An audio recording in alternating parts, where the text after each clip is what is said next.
Hello, everyone. Welcome to my YouTube channel. If this is your first time tuning in, my name is Adrielle, and I am currently narrating a story of my life dating back from January 2016. In the previous episode, I narrated what happened to me in the month of March 2021. And in this episode, I'm going to talk about April 2021. So here it goes. So it's April, and I'm like, Lord, this has to be my turnaround month. I need a job. For the month of March, I paid my rent. I used my stimulus check to pay for my rent because I didn't just want to burden my mom with money. So, yeah, March I paid for my rent. April, my mom did. And I'm just like, okay, God, please, like, I need a job. I need a job. Okay. At this time, I think, not even I think, I was denied a role at London. I'm not sure if it's a data engineer role. I think, yeah. So the data engineer role, I actually was denied in April, not March. So I was denied that role, and I remember just feeling sad, y'all. Just feeling sad about everything that I was going through. Um, and just not knowing what to do.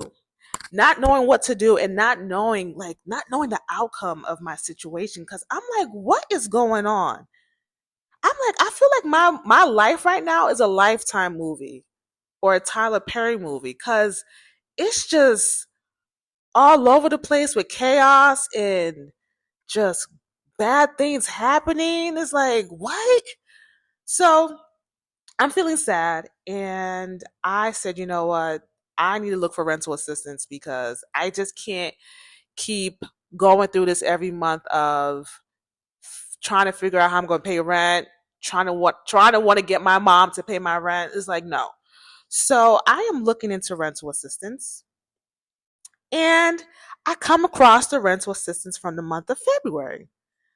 So I look into it, and I actually realized that oh my goodness, I read whatever I read back in February wrong.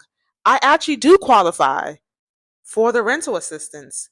The program, their income bracket was you couldn't make more than 46,999 or something like that.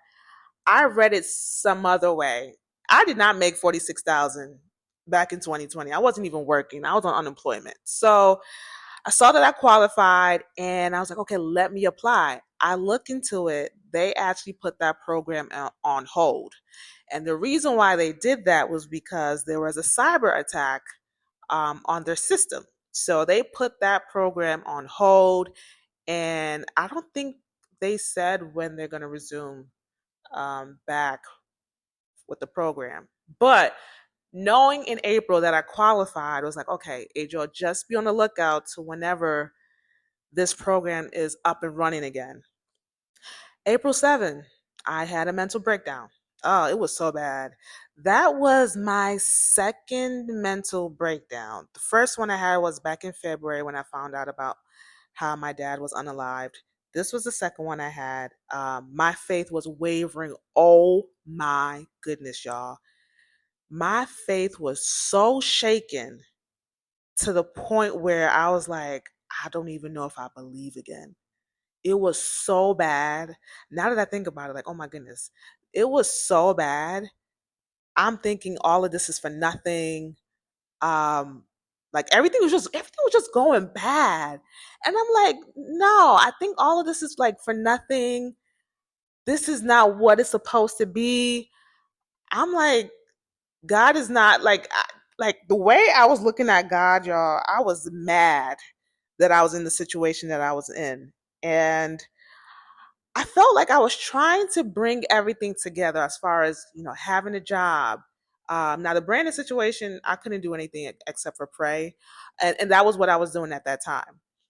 But as far as the job situation was concerned, I'm like, yo, I need a job. Like, I was just so mad about that. And I was just trying to use my strength to bring stuff together and it wasn't working. So I was having mental breakdowns. I remember crying my eyes out, just crying so bad. Like I was wailing. Like it was bad. So I said, oh my goodness, my mental is really struggling right now. I need to stay away from Coursera for a day or two because anytime I'm on Coursera, I'm trying to hurry up to finish up the courses just so I can get the certificate, just so I can get the job. I need to digest everything I'm learning. And I felt like I wasn't doing that because I was in a haste. So I said, you know what? Let me step away from Coursera. Um, yeah, let me step away from that. Let me step away from job applications. Let me step away from checking on the London's website. I need to fall back from all of that. And I need to go out. I need some vitamin D. I need some fresh air. I need to walk around. I just need that. So that was exactly what I did. I remember leaving my apartment like in the afternoon. Actually, I went grocery shopping. Um, but just stepping out and stepping away from Coursera, stepping away from London's website, London applications, any job application, just stepping away, it really was good for my mental that day. It really was. And honestly, I decided to step away from Coursera for an entire week. I was like, yeah, let me just do it for an entire week. I just need to reset and step away from applications as well for a week. So that's exactly what I did. Now, during this time, y'all, something weird was going on. At the time, it was weird, but later on, I understood why that was happening. The entire month of April, I kept on seeing the number 37. 37 will always pop up. I can turn to my stove and the time would be 2:37. I can be watching a basketball game and the time of the quarter will stop at 37.1 seconds.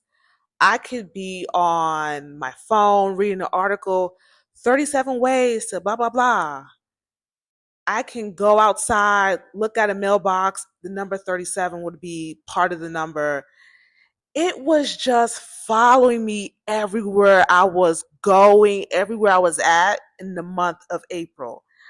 I didn't understand why that was happening. I'm like, why do I keep seeing the number 37? So I'm someone who I do believe that numbers have a meaning, and I do believe in the biblical meaning of numbers. So I googled the biblical meaning of the number 37, and there was one website where the meaning meant inheritance. There was another website where the meaning meant Yahweh. So I'm like, okay, inheritance, Yahweh, God wants to give me inheritance. Now I do believe at this point that there was a destination that God was taking me to, and I believe that it was the promised land. Like God has a promised land for me, and He is taking me there. And I honestly believe that. So I'm like, okay, I keep seeing the number 37. God, is that your way to let me know that hey, I'm taking you to the promised land? Get ready, be prepared. It's like, is that your way of letting me know? Anyways, I'm still applying to jobs at this point. And actually, when I mean applying to jobs, I mean London jobs. And I am still getting rejected, y'all. I'm still getting rejected. I'm just like, okay, what is going on? I'm so confused. I'm tired as well, too. April 22nd. Yeah. April 22nd, I get a call from my older brother. And he tells me that the job you've been waiting for, you're gonna get it very soon, and it's in Atlanta. So I was like, oh, okay. I received that word. In my mind, I'm thinking, is God using my brother to minister to me? Because I wasn't telling him or anyone about what I really had going on in Atlanta as far as London and Brandon was concerned. So I'm thinking this is probably God's way of letting me know that, listen, everything's coming together very soon. Same time, I'm still seeing the number 37. So maybe all of this is not a coincidence. This is just God's way of ministering to me.